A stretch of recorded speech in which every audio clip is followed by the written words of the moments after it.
সুপ্রভাত সবাইকে। কেমন আছো সবাই? আশা করছি তোমরা সবাই ভালো আছো, আর আমরাও বেশ ভালো আছি।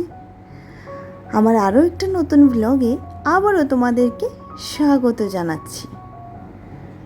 তো ঘড়িতে এখন বাজে 10টার উপরে। খাচ্ছি চা। আর আজকে এতটা দেরি করে চা কেন খাচ্ছি জানো তো?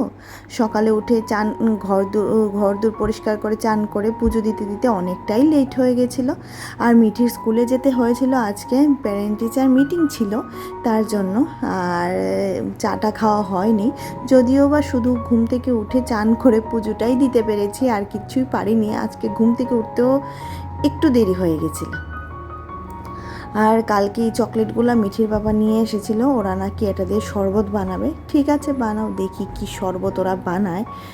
তো এই যে এখানে এবার চকলেটগুলিকে সবগুলিকে খুলছে বসে বসে মিঠি, আর আমি এসে দুখানা চকলেট মেরে দিয়েছি, সেটা নিয়েই বলছিল দেখো চকলেট খেয়ে নিচ্ছে।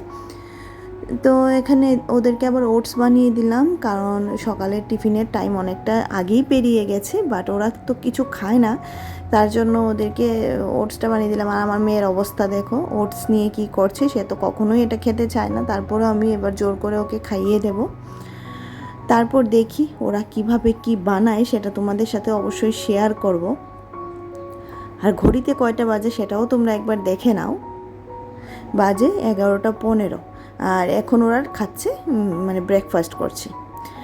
আর গোপুসোনার পূজা আমার সকাল সকাল দেওয়া হয়ে গেছে, মার আজকে একাদশী, তারপর দুপুরের সেবাটা মা পড়ে দেবেন।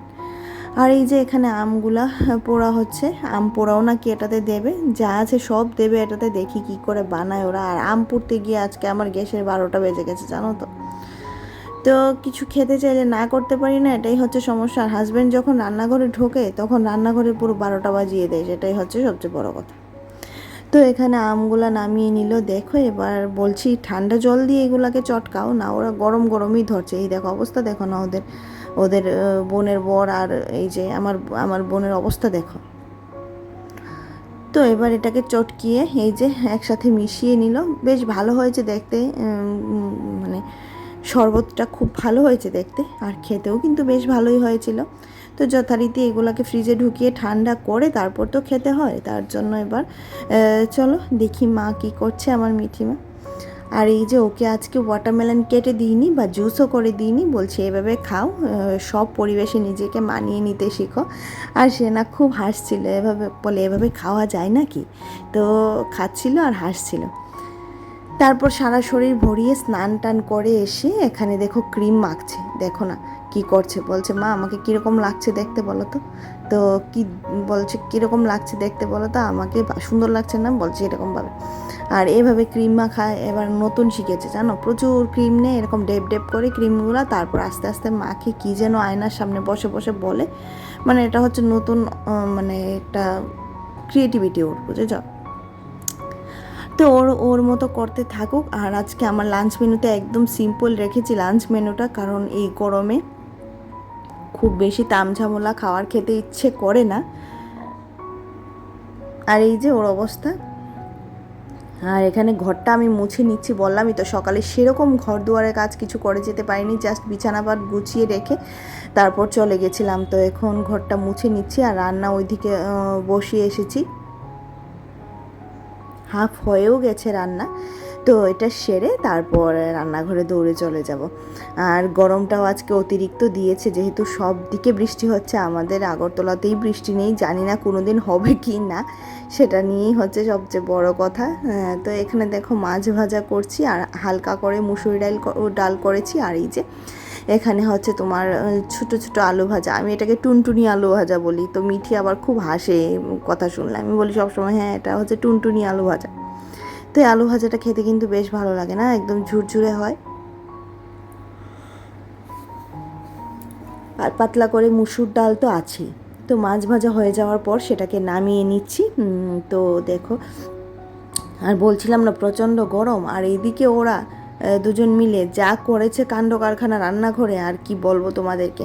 মিক্সির মধ্যে ওই পুরো শরবতটা দিয়েছে, দিয়ে তারপরে মিক্সিটা চালু করেছে, পুরো এক মিক্সি মানে একটা মিক্সি জার পুরো ভর্তি করে জল দিয়েছে আর সেটা সারা ঘরে ছড়িয়েছে জানো তো। সেটাকে পরিষ্কার করেছি, তারপর অনেকগুলি বাসন ভরিয়েছে। জানোই তো পুরুষ লোক যখন রান্নাঘরে ঢুকবে না তখন তোমার রান্নাঘরের অবস্থা আর ভালো থাকবে না। ভালো করে খাওয়াই ঠিক আছে ভাই, এরকম যদি অত্যাচার চলতে থাকে তাহলে কি করে চলে বলো তো। তারপর আবার বলছিল হ্যাঁ করে খাইয়েছি, সেটা তো বলছো না এই গরমের মধ্যে। হ্যাঁ অবশ্যই 100 বার সে করে খাইয়েছে। আর এই যে এবার শরবতগুলো আমরা খাবো। আগে মিঠি মাকে একটু একটু দেবো, দেখি সে কি বলে। সে বলছে নাকি খুব ভালো হয়েছে। আর এখানে বসেছে দেখো, ওকে বলছি যে চেয়ারে উঠে বস, না চেয়ারে বসবে না, সে এখানেই বসবে, তার নাকি এখানেই বসতে ভালো লাগছে। ঠিক আছে বসো। তো সে খাচ্ছে, তার খুবই ভালো লেগেছে। এবার আমার বোনকে জিজ্ঞেস করি, তারও নাকি খুবই ভালো লেগেছে, সে আবার এক মগ নিয়ে বসেছে। আর এদিকে আমরা দুজনা এবার খেয়ে নেব। আর যত গরমই থাকুক না কেন, এই তো এটার মধ্যে ঢুকে আমার সিদ্ধ তো হতেই হবে তাই না। তার জন্য আজকে একদম সিম্পল মেনু রেখেছি। আর এখানে বসে সবাই মিলে আনন্দ ফুর্তিতে মা যেহেতু আজকে একাদশী, মা তো এই ঘরে আর ঢুকবেনও না, তো তার জন্য মাকে দিতে পারিনি। হ্যাঁ মা খেতে পারিনি। মা আবার বলছিল কি করছে এতক্ষণ ধরে তোরা রান্না করে কি করছিস। আসলে তোমাদেরকে দেখাবো যখন আমি রান্নাঘর একদম কমপ্লিট পরিষ্কার টরিষ্কার করে বেরোই তখন কয়টা বাজে জানো তো। আর আসলে কি জানো তো, এই যে মানে ছোট ছোট হাসি আনন্দের মুহূর্ত সেগুলাই কিন্তু জীবনে থেকে যায় তাই না। আর কিন্তু জীবনে কিছুই থাকে না, মানুষও থাকে না, কিন্তু সেই মানুষগুলোর এই যে ছোট ছোট আনন্দ ফুর্তির মুহূর্তগুলো কিন্তু থেকে যায়। আর এখানে বসে হাসছিলাম আর এটা খাচ্ছিলাম, খেয়ে তো এবার পেট আইঢাই হয়ে গেছে। আজকে জানি না আর ভাত খাবো কি না। তো চলো রান্নাঘরটা মুছে নিয়ে তারপর তোমাদের সাথে আসছি। তো এই যে ঝাড়গুলো এখানে ধুয়ে দিলাম, আর এই যে ঝাড়ের চিপিগুলো এখানে, আর বাকি সব গ্যাস ট্যাস পরিষ্কার করেছি, সারা ঘর পরিষ্কার করেছি জানো না তো। আর এই যে টেবিল ক্লথটা আজকে নতুন পেতেছি, কেমন হয়েছে টেবিল ওয়্যারটা কেমন হয়েছে অবশ্যই জানিও। আমার টেবিল ওয়্যার ছিল না, জাস্ট একটা ট্রান্সপারেন্ট পেতে রেখেছিলাম, তো এটাকে ওই যে চৈত্র সেল থেকে নিয়ে এসেছিলাম, তো পেতেছি, জানি না কতদিন যাবে। 3টে বাজতে 10 মিনিট বাকি, তখন আমার রান্নাঘরের কাজবাজ কমপ্লিট হয়েছে। আর এই যে মিঠি সোনা কী করছে এখানে বসে বসে মোবাইল দেখছে।